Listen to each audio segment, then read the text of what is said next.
Hello and welcome to this session, which is on being a prince or a slave. And last session we talked about, what did we talk about? Mental wealth, and we did some sessions before that.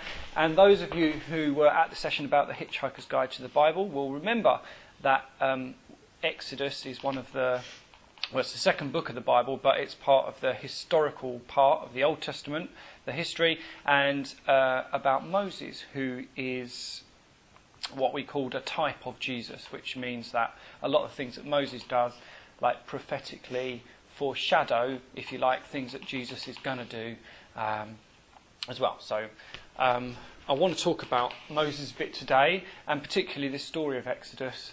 What can people remember? Here we go, audience participation. What can people remember about the story of Exodus and Moses? People have already said some things. Just shout them out. Don't worry if you cover me with sandwich. That's all right. Everyone's gone quiet now. That's all right. What were we saying? Who can remember anything about Moses and the story of Exodus? Anything at all? You already mentioned something. He killed a man. Moses killed a man? Yeah, for sure. He was a baby. Yeah. Okay, so let's start. He brought 10 of the plagues. Oh, he was put in a basket to be saved. Yeah, that's interesting. So let's start right at the beginning with this new Pharaoh at the beginning of Exodus. It says a new Pharaoh arose who didn't know about Joseph and who was quite shrewd. Now Pharaoh in this particular story, if Moses is a type of Jesus, Pharaoh is kind of a type of Satan. You can look at this whole story and everything that Pharaoh does, and it's a pretty good playbook for how Satan does temptation and how Satan does stuff to try and stop you getting out of bondage. It's a really interesting way that he goes his tactics. But the first thing he says is, there's a lot of these people. We need to deal shrewdly with them because there's more of them than there are of us. And if there's a war, they might decide to go against us. So instead of he's very clever. What he decides to do is to try and first of all get them into a lot of work so that they don't have enough time to think about rebelling. And then he decides to start wiping out the men because he figures that if there are not enough men, then that's going to be all right. So he starts it's not a genocide, it's like a gendercide. A process of gendercide, and first of all he tries to get the midwives to kill the male children when they're being born, but the midwives don't do that. So then he says to the Israelites, well, okay, if you have a boy, you have to expose him, just leave him out to the elements. And so Moses is born, and it says in Hebrews that his parents saw that he was a beautiful child and they decided that they were going to hide him, so rather than expose him. So they hid him in their house for 3 months. You can imagine trying to hide a child. They did, but first of all, for 3 months they just hid him in a drawer, or I don't know where they might have hidden him. It's hard. Every time he cried, they must have had an argument. I don't know what they did. When I read the Bible, I try and think hard about how those things might have happened because it helps me to get something out of it. But when they've lived close to other people, so totally. they them out. I think everyone must have been known about it because you can't hide a baby in a camp. So after 3 months, the baby was so big that they couldn't really hide him anymore. So what I think his mum did was sort of obey Pharaoh because she did expose him. Yeah, she obviously, you know the story, she made a basket and she covered it in pitch and she put it in the Nile.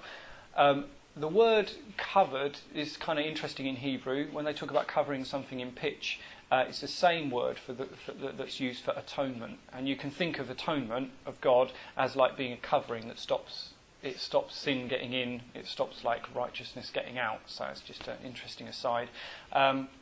So she left it by the river, and it's discovered. Who discovers Moses? From the thing. Can anyone know? Princess.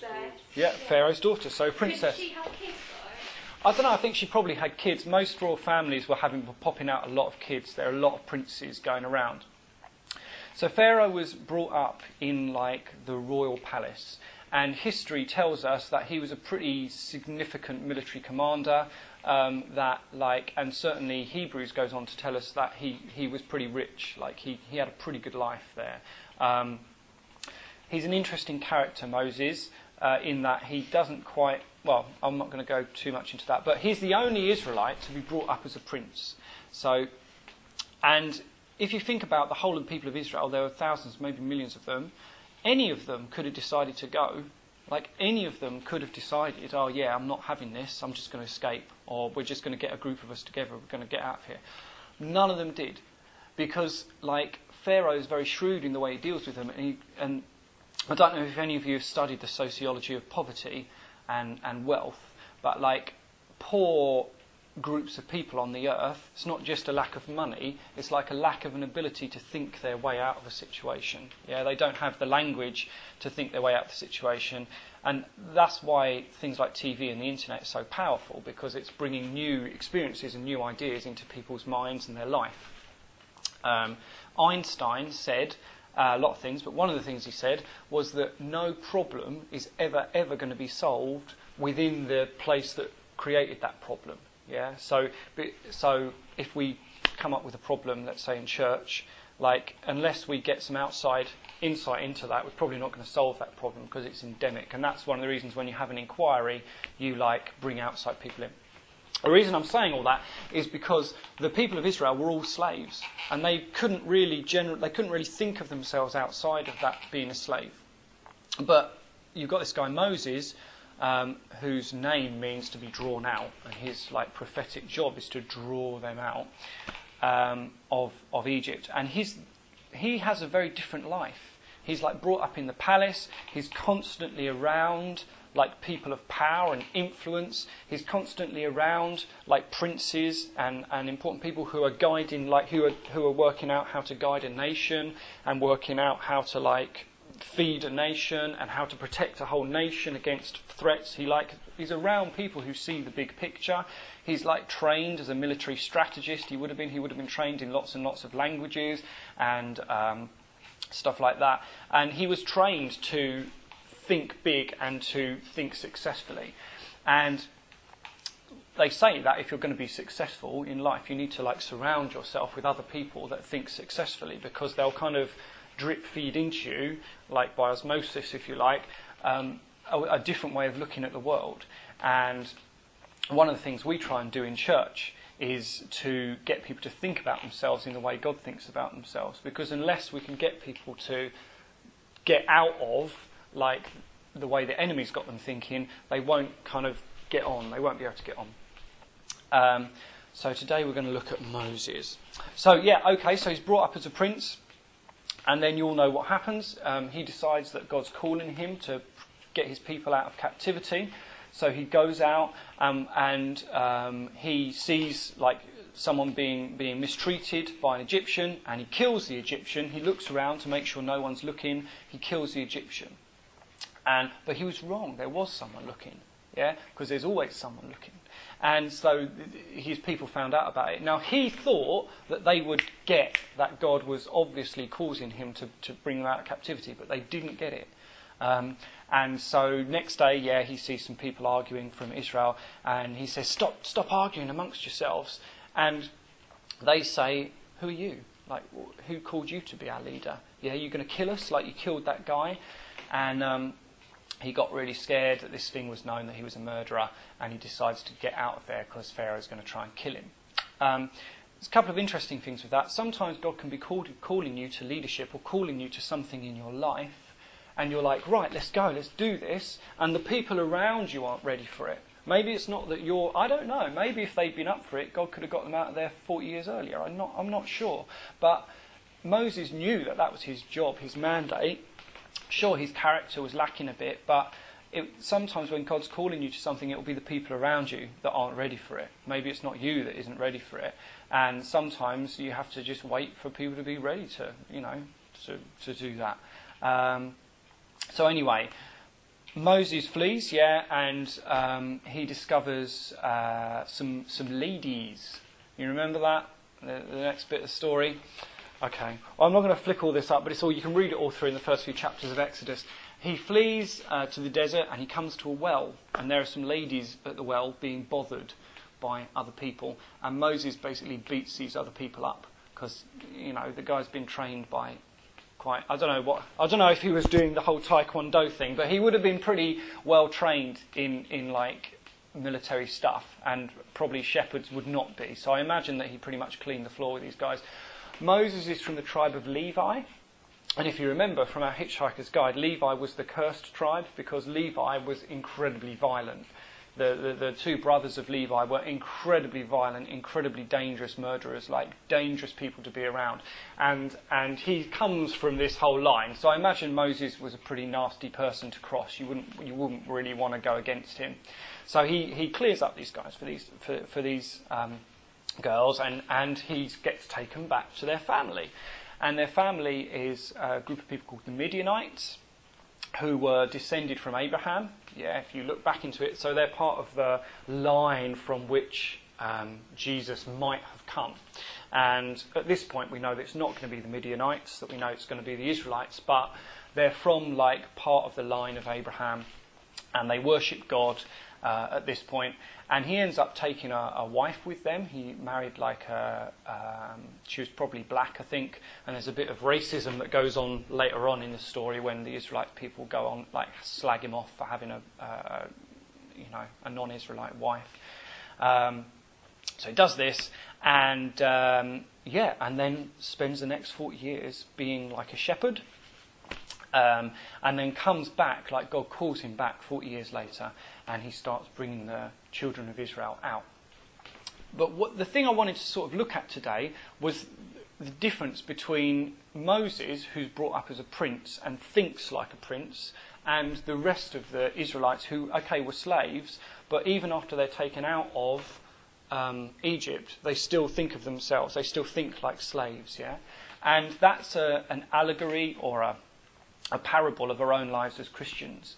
Like, there's part of me that God's, like, one of the things God's really speaking to me about in this season, in my walk with God, is that he wants me to become a prince. Like, he wants me to think of myself as a prince and not as a slave. Because there's areas of my life where I still think of myself like a slave would, yeah. I'll come back to that. But yeah, like, if you imagine, imagine... No, not so much that. More like stuff like how I deal with money and how I deal with like stress and stuff like that at work. Like the things that intimidate me in life intimidate me because I think about myself like a slave would. And a slave doesn't have a very good sense of worth. Because they belong to someone else, they're dependent on someone else constantly.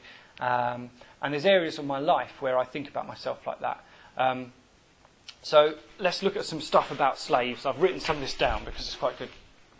A slave, even after they have been sold from slavery, yeah. So the Israelites left Egypt, didn't they? And they had tons of cash. They had gold, they had silver, they had precious stones. They were incredibly well off, but they still had a slavery mentality. And so one of the things that happens with a slave all the time is they complain. Yeah, when you read Exodus, the children of Israel complain constantly. Like every time there's any sort of obstacle at all, no matter what's happened before, they complain.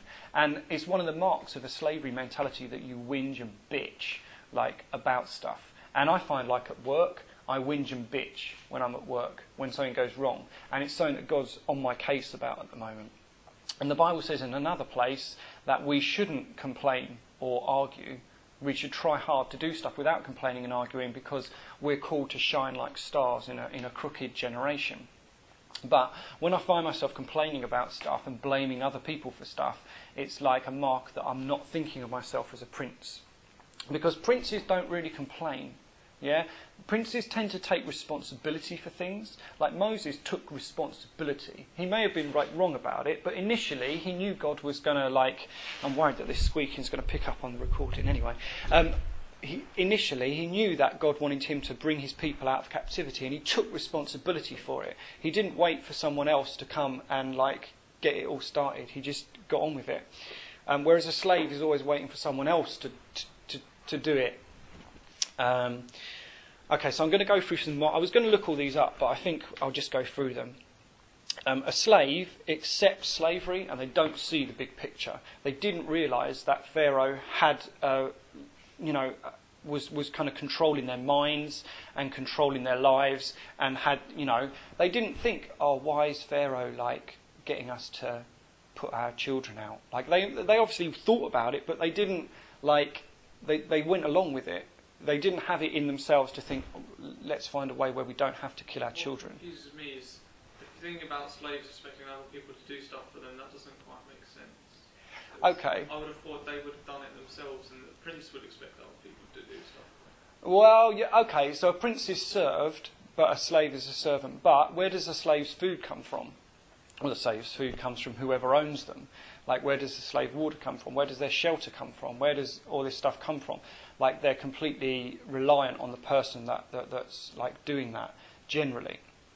Now, they're used to serving and they're used to getting stuff for other people, but ultimately their whole existence is about being owned by that other person. And the Bible says you're a slave to whatever's mastered you. So when I used to be a smoker, I was a slave to tobacco, because that was what I was about. And at the moment I'm really, really struggling to get out of what I call a poverty mentality, where I tend to think of myself as not having enough. That's a hard one to explain, but princes don't really worry. If you think about our royal family, okay, if you think about, is it Prince Harry, who's the guy who's in the military at the moment, and he's is he a lieutenant or a captain or something, in an infantry regiment? So it's interesting. That's an interesting parallel for us. So he's a prince, yeah, and his future is assured. Yeah, so he knows that whatever happens, yeah, he is a prince, and he's going to be looked after because he's a prince, and he was born a prince, and he'll die a prince or a king. But he's in the military, so he has to put himself under authority. So he's under the authority of his commanders, he's under the authority of the people over him, and he has people under his authority if he's a lieutenant or a captain or major. So at times he'll be told off. Yeah, there are times that he'll screw up, and people tell him off and bring him to the mat, and he'll have to put up with that discipline. It might be uncomfortable for him, but in the back of his mind, he's always going to be I'm a prince. Yeah, whatever happens here, it doesn't really affect my destiny. And I think that's how God wants us to be as Christians. Ultimately, I might go to work and I might screw up, and I might there might be someone at work that intimidates me, makes me feel small, and I might go through that situation, but ultimately in the back of my mind I need to be well, I'm a prince, so whatever's going on here, okay, I might put myself under some godly discipline, but my destiny is assured. It doesn't affect me particularly. Whereas when I think about myself as a slave, if someone's intimidating me, I'm oh man, I feel really bad, and I lose sight of my destiny. And the slaves didn't really have a concept of destiny, whereas Moses did. He's we're the people of God, we're coming out of this. Okay, slaves tend to blame others. You can read through the Exodus account, and whenever they hit an obstacle, they whinge and complain at Moses, because they're still looking for someone to lead them all the time. They're still looking for a leader, and when everything goes wrong, they're this is your fault. You brought us out of Egypt so that we could die. There's nothing to eat. What are you going to do? Rather than, taking active chance and doing stuff. And even though they're free, they're still slaves in their mind. They can't conceive of victory. They can't conceive of being overcomers, even though they've got all this money and stuff like that. And they don't realise really that they were slaves to start with. You know that thing in The Matrix where that's a good parable really, where he wakes up. People are rolling their eyes. We're sick of the Matrix. We're sick of it, okay? All right. Where, the guy's talking about the Matrix initially, and he says, well, most people, they don't realise they're plugged into this system. They'll even fight to protect it. You're a slave. Yeah, and this system's controlling you. That's a good allegory of how the devil gets you enslaved by things, because often you don't realise you're enslaved by them, because you can't, it's just life. You just think, oh, this is just life. Yeah, I have to pay my taxes, I have to do this stuff, this is how it works. And God wants to remove you from that. There's this bit, I'm going to look at one verse, Exodus 5:21. So this is when Moses has returned, and he said to the people, God's like taking us out of Egypt, and he does a load of miracles to prove that he is a prophet. Do you remember last time we said that you couldn't just say you're a prophet, you had to do some stuff. So God gave him a whole bunch of miracles to do to prove that he was a prophet. And then, anyway, so they're starting to go, and they're like, yeah, okay, we'll come out of the land. So they stop working, they get ready to go out of the land. And then, like, Pharaoh starts beating up their taskmasters and the people that he put over them, the Jewish taskmasters. And it says in chapter 5, verse 19, and the officers of the children of Israel saw that they were in trouble after it was said, you shall not reduce any bricks from your daily quota. And then they came out from Pharaoh. They met Moses and Aaron, who stood there to meet them, and they said to them, let the Lord look on you and judge, because you've made us abhorrent in the sight of Pharaoh and in the sight of his servants, to put a sword in their hand to kill us. That's really interesting, because these guys had been having to expose their children. They'd been like beaten daily. They'd been forced to labour. And then Moses goes to Pharaoh and says, let these people go. And Pharaoh does something quite interesting. He says, they're lazy, yeah? They've not got enough work to do. That's why they've got this thought. And Satan does the same thing. Like sometimes when you're coming into an area of freedom in Jesus, Satan goes, hang on, like these people have too much time on their hands. Yeah, that's why they're suddenly thinking about Jesus too much. And he'll give, do you want to just whip that close? Thank you. And you'll find at times like that in your life that something will usually come up. Like suddenly you'll have to work a lot harder, or suddenly something will be eating away at your time. Yeah, suddenly you might have something on Facebook that's taking up all your time, or a new boyfriend or a new girlfriend or a peer, or like something like that. In these guys' case, it was something bad. They had to make a certain amount of bricks every day, and they made bricks they'd get straw and they'd put mud on them, and then they'd bake them in the sun, and then they make bricks like that. And this was around the time, they reckon Ramesses II was kind of the pharaoh at the time. There's some conjecture about that, but they reckon that's about it. Died because he wouldn't listen. Yeah. This is like the right at the end of the plagues. There's a plague on the firstborn, and his son. All the firstborn are killed.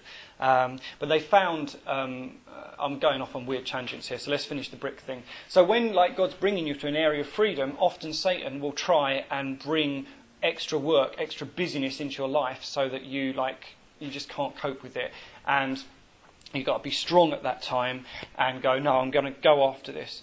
But these guys were beaten, and then they said to Moses, you've made us abhorrent in Pharaoh's sight. But that was not true. Yeah, they were always abhorrent in Pharaoh's sight. Like way back in Exodus chapter 1, verse 1, Pharaoh was saying, we've got to be careful with these people. We've got to manage this situation. And but they didn't realise. Something about the slavery mentality. You don't even realise that you're being controlled, and you're being, there's people against you. Okay, so that's slaves, and I guess we'll just fast forward through the story of Egypt just for the sake of being full in that. So Moses said, let them go, and Pharaoh says, no, I'm not going to let them go, and God says, don't worry, I'm going to do 10 plagues. It's not 10, I think it was 10. I'm guessing it was 10, yeah. I thought it was 10. Yeah, I think it's 10. I don't think that's because there was one with frogs. Who can remember any other ones? Frogs. Water to blood. Water to blood, yeah. Locusts. The locusts, yeah. And then, wasn't there Gnats or mites, yeah. The No. Black Death. There was death of the firstborn. The darkness. Darkness, yeah. It's like where the lamb's blood came in, and when it skips the doors. The massive house. That's right at the beginning. Yeah, massive hailstones. The plagues run like that because there were Egyptian deities that were worshipped for these things. So the most obvious one is Ra, who was the sun, so then you've got darkness. But they also worship the Nile as a life giver, so the Nile gets turned to blood. And frogs, there was a frog deity. So each of these plague specifically targets one of the things that the Egyptians were putting their hope in to protect them and to prosper them. And it's like God just wipes them out, one at a time. It's also very interesting to me that the Egyptian magicians could do the same things initially. He'd produce, the first couple. He'd make his staff into a snake, and the Egyptian magicians could do the same thing. Yeah, they were like, and there is like power in the occult. Yeah, it's not just like all smoke and mirrors. There is power in the occult, and Satan gives power to certain people. You don't see it as much in this country, but if you go to like Africa or India, you'll see these like fakirs who can do like just amazing things. And and you still see power in the occult. There are people that like have occult power to see people's. They can tell you what you were doing last week and stuff like that. But eventually it gets to the point where the magicians can't do the same things, and they turn around to Pharaoh and go, "This is God. Yeah, this isn't. You need to take this seriously." But Pharaoh's really hardened his heart at that point. Yeah. Do you remember last week we were talking about how the Bible says that your heart can wax cold towards God, and it was this analogy of how you make a wax candle, that you dip it over and over again, this wick in wax, and it doesn't make much of a difference to start with. But once you've done it like 500 times, there's so much wax around this candle that you can't like get to the wick. And that's how the process of hardening your heart happens. Yeah. I've had periods in my life where I couldn't hear God at all, and it wasn't because God wasn't speaking to me. Yeah, it was because I'd hardened my heart just gradually over time through exposing myself to other stuff. Not necessarily sin, can just be like the busyness of life, can just be other stuff. And I haven't like looked at the Bible for so long that I can go into church and I look around me and other people are clearly meeting with God.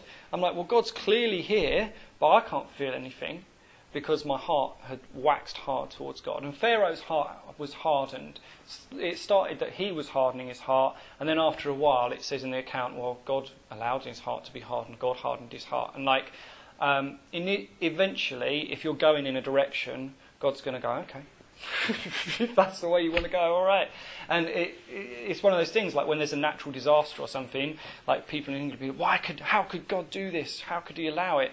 And it's like, well, you've been wanting God to be as far away from you as possible and denying him and not having anything, and now like he's just so he has gone away, and now you're moaning about it. Anyway, slavery mentality. So let's talk about what it is to be a prince. And then I'll give a little bit of personal, my personal, what God's talking to me about, I suppose, in my quiet times with God, or sometimes they're noisy times. So a prince. So Moses was a prince. He was brought up as a prince. But actually the word Israel, the name Israel, also means a prince with God. And the history of Israel is a history of a people who sometimes are thinking about themselves like a prince with God, with a destiny with God, supported by God, and sometimes thinking about themselves like slaves who have to duck and dive and dodge and weave. A prince understands what it is to lead a nation. Like Moses, and he was brought up to do that. He was brought up around people that knew how to do that. And when you spend time around God, you will learn new stuff. There's a great, I think it's Psalm 119, which was written by David, and it's about 99, I think. Let me have a look in this. David was brought up as a shepherd, and then he had to become a king. So he had to be kind of fast-tracked into knowing how to lead a nation. And it says, blah, blah, blah, blah, blah. This is 119, verse 98. You, through your commandments, make me wiser than my enemies. I have more understanding than all my teachers. I understand more than the ancients. As you start hanging out with God and spending time, in His Word, He'll show you stuff. You'll actually have more wisdom than some of the people around you that should know more than you, that have had more education than you, or more opportunities than you. Because you're hanging around with God and you're listening to, it says in Proverbs, get wisdom because it's better for you. It's better than silver or gold, and you'll prosper in your way. One of the reasons I think the Jewish people prosper so much is because they teach wisdom to each other, and they're such good business people because they've imparted excellent business principles. And often they'll be dropped in the middle of somewhere with no money at all, and within a generation or two they're really, really wealthy. Now that's partly, I think, because God's put a blessing on them, but I think it's partly due to this thing about wisdom principles. Did you know Levi jeans? That's whenever you wear Levi jeans or see them, that's a direct proof of God's blessing on the Jewish people, because that's why they're called Levites, because they were invented by a Levite, and same tribe as Moses. And this guy was in America during the gold rush, and he made his first fortune outfitting all the American gold rush people with pickaxes and helmets and stuff. And he made his second fortune because he invented this way of putting denim together with rivets, and that's where Levi jeans came from. They were like an invention of a Jewish businessman, and it kind of went on from there. But that's a good example of someone that was just dropped somewhere and had nothing, and did it. Okay, so a prince understands what it is to lead a nation. A prince is used to being around people of power and influence. It doesn't intimidate them. Yeah? If you find yourself intimidated by other people, particularly people of power and influence, then you're not thinking about yourself like a prince. I do. I'm quite intimidated sometimes by people of power and influence, particularly people that had like a really amazing education and like they've gone to Eton and then they've gone to Oxford and now they're like, chief of a company, and I was talking to a guy last week who's like got the ear of the chief financiers of Britain, and I was like, man, this like, if I'm not careful, I feel quite intimidated by those sort of people. But when you're a prince, you're not really intimidated by those people because you're royalty, and you know your destiny is to be the king. And remember, Israel means a prince with God, and so we're called to be royalty like that. They go on about church sometimes about, it's such a middle-class church, it's full of middle-class people, it's full of this, but there isn't that really. In the New Testament, there's only upper-class people in church. There's only aristocrats in church because we're all princes. Like, there are no working-class people, there are no middle-class people, there are only aristocracy in churches. Okay, and a prince, therefore, doesn't become easily intimidated. They tend to just think, there's a way through this thing.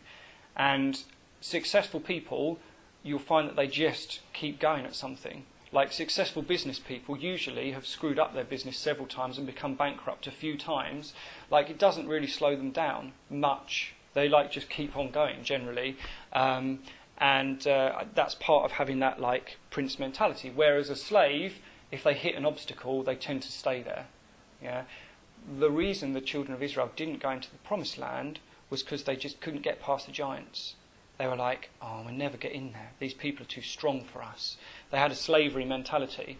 And it took a whole generation to die before their children could come back and go, yeah, we can do this. Because their children hadn't had that history of being slaves. They weren't in a culture of slavery. They were in a culture of being in an emerging nation, of seeing miracles all the time, of constantly being around these other nations that had like conquered and stuff. And so that by the time they got to the promised land, they're like, yeah, we can do this.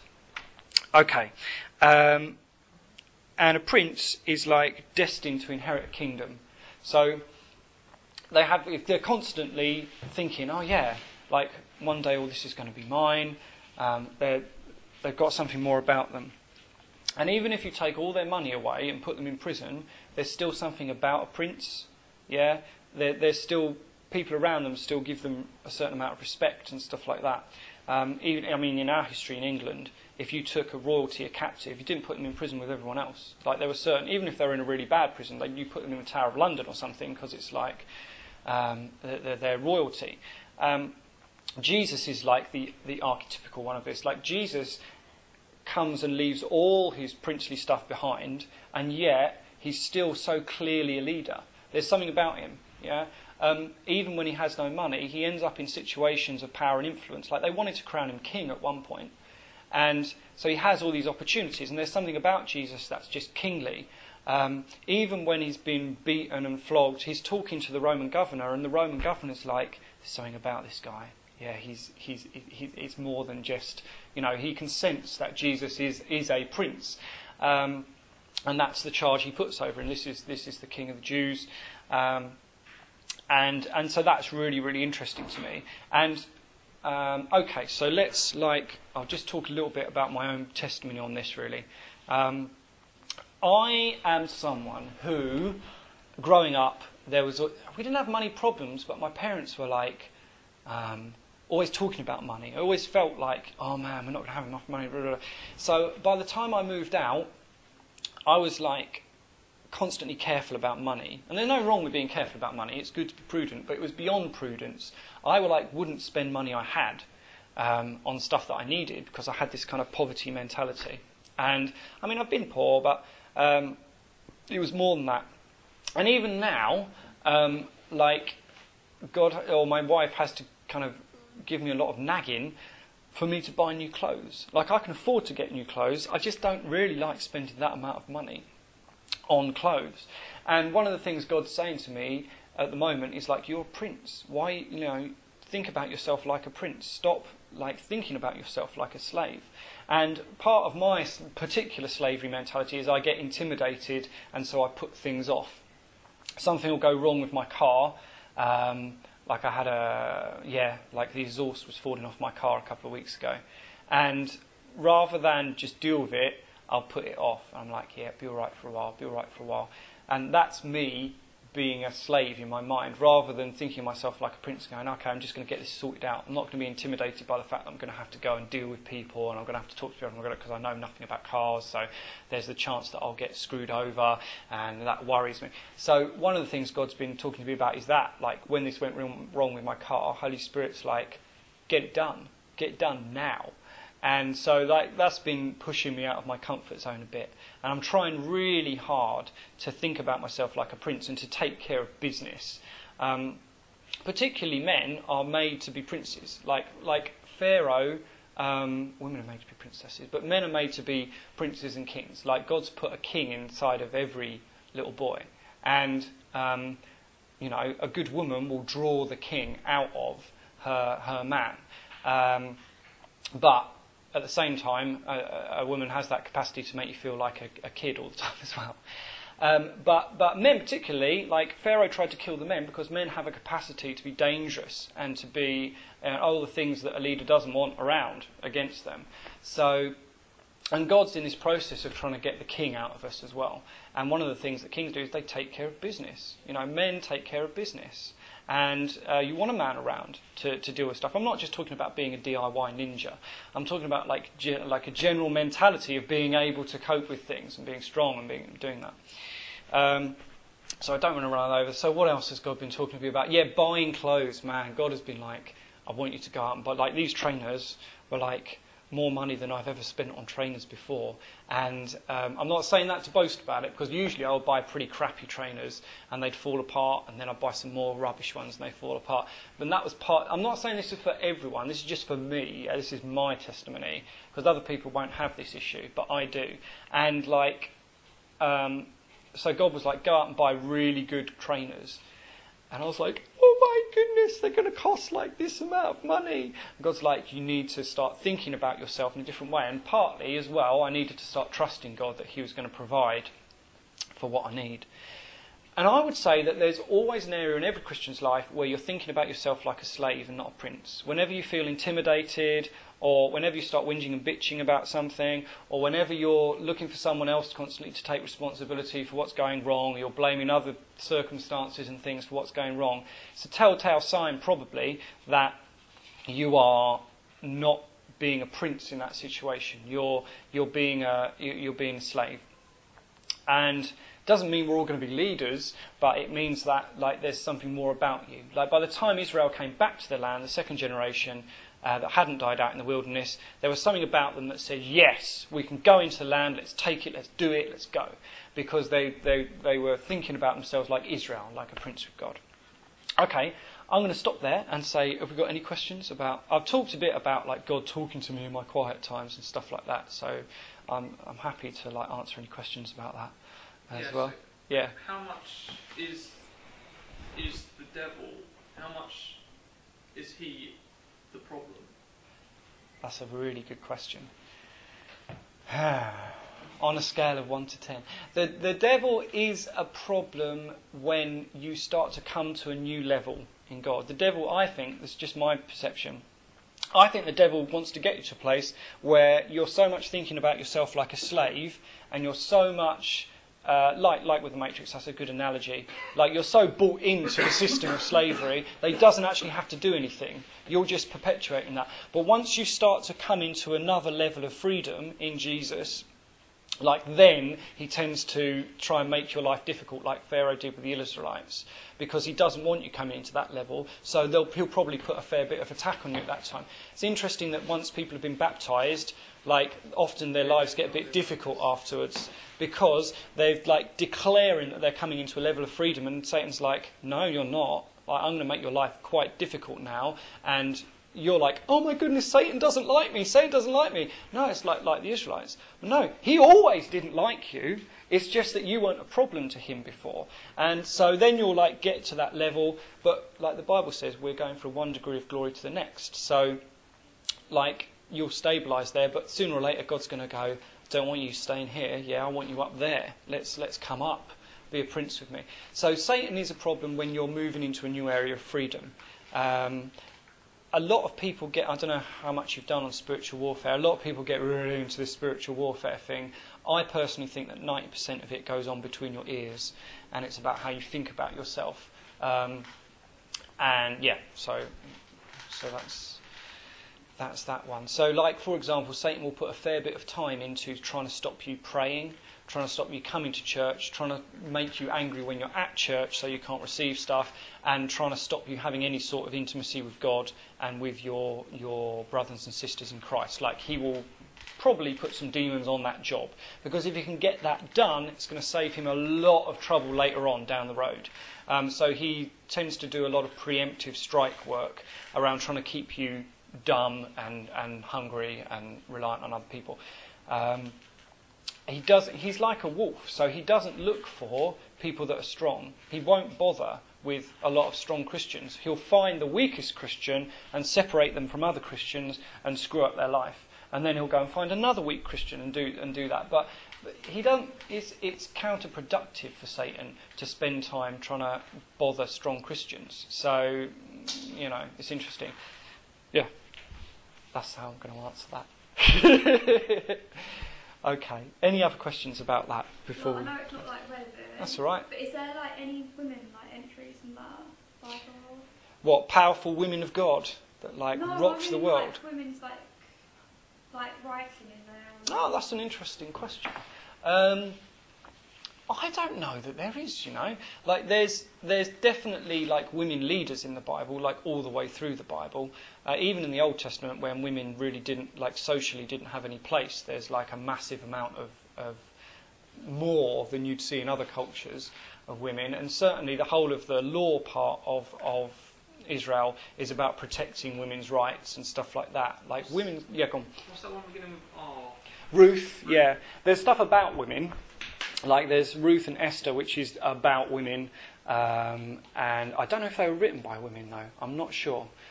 Isn't it that women weren't taught to write? Could well have been, yeah, at the time. Yeah, because they thought their brains would explode. And, yeah, but it's interesting. I was reading, actually, that even prisoners of war, like non-Israelites, you had to treat them pretty good. Like, if you were... if it was, like... Anyway, so you could like take them. You weren't just allowed to rape them, because that's usually what happened if you were like invaded by like a Bronze Age or an Iron Age people. And you're a woman, you're probably looking at getting raped. Like, the Israelites weren't allowed to do that. If you wanted to like have sex with a woman that you just won in war, you had to leave her for a month.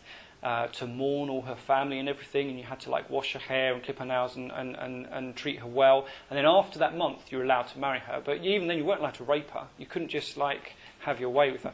So I think like, although women didn't write portions of scriptures, it's interesting to look at how God treats women's rights in this quite prehistory area, because that certainly was not happening at other places in the world. Like, women were not treated well, yeah. So I find it really interesting how Jesus treats women as well. Like, it's interesting that the first people Jesus appeared to were women. When women didn't, like, their legal testimony, if you're an Israelite woman at that time, wasn't valid. Like, if you'd seen something, it wasn't valid in court because you were a woman. But Jesus chooses to appear to women for the first time. They were the first people to ever be given the gospel. So, like, when people ask us, oh, do you allow women to lead? Do you allow women to teach in church? Do you allow women to... We're like, yeah, because Jesus did. Like, as far as he was concerned, they were fine. So, yeah. Okay. Awesome. So, I think about, like, be thinking about, yeah, and I'm sorry if that wasn't a very good session. I'll do my best, but it's like, oh. Think about whether those areas where you're a slave, because from now till the day you die, there's going to be areas in life where you still think of yourself as a slave, and you still get intimidated. And think about those areas where you're a prince, and that's all I've got to say on that, really. I've been really stoked reading the story of Moses and Israel. It's really, like, I've seen so many interesting things in there. And even, like, there's more archaeological evidence for this period of post-Exodus where they first go into the land than anything else in Israel. I mean, yeah, sure, you can go to Jerusalem and you can look at these, sites, but there's actually more archaeological evidence for the pre-bit of that when they first come into the land, and they've discovered this massive altar on Mount Ebal where they first, read the law out, and they've discovered all these masses and masses and masses of pottery shards proving that this huge people was there, but nothing else, because they didn't live there, they just went there to do this initial worship. And they've discovered Egyptian sigils from Ramesses II that people obviously had with them from Egypt, because they took all this stuff that are completely out of place there. They've got no reason to be there. So there's this huge mass of archaeological evidence for this whole period of Israel's history, which I kind of find it quite exciting. I'm like, great, I belong to a religion where you can actually go to places and look at the stuff that they were doing. Anyway, right, I'm going to stop there, and I'm going to press stop here. 45 minutes, that's good, that's a short one.